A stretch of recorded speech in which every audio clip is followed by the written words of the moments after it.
All right, let's turn to this now. The Department of Tourism says steps are being taken to grow and develop the sector. It comes as the industry begins to surpass pre-COVID-19 levels despite rolling blackouts. Newzroom Afrika's Ahmed Kajee reports. The Tourism Business Council of South Africa says crime and load shedding are some of the key factors which need to be addressed at this year's Tourism Leadership Conference.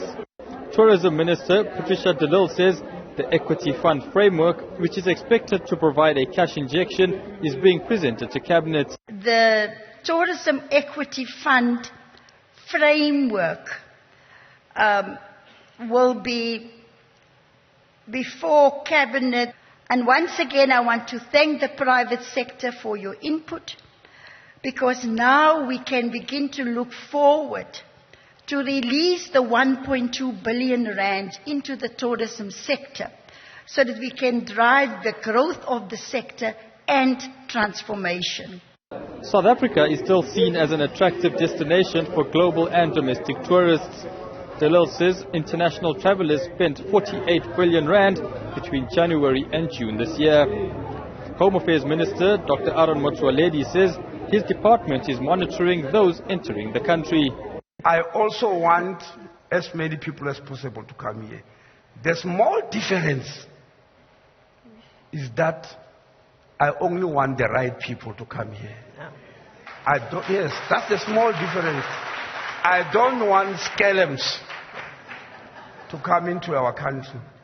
And now, Minister de Lille and the President and my wife and the tourism industry, they don't know the scalums. I'm the one who knows them. De Lille says legislative changes are in the pipelines to fast-track legal matters to better address crime.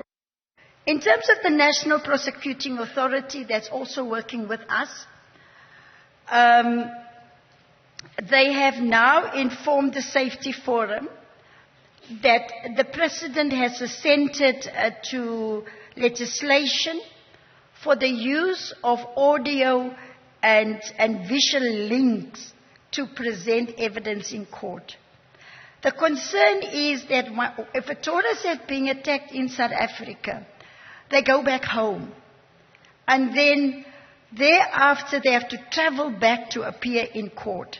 That is no longer necessary. They will be able to be linked virtually from wherever they are in the world. Meanwhile, representatives from the Gauteng and Western Cape Tourism Department say they will form strategic partnerships to increase tourism in their respective provinces. For Newzroom Afrika on Channel 405, I'm Ahmed Kajee at Sun City.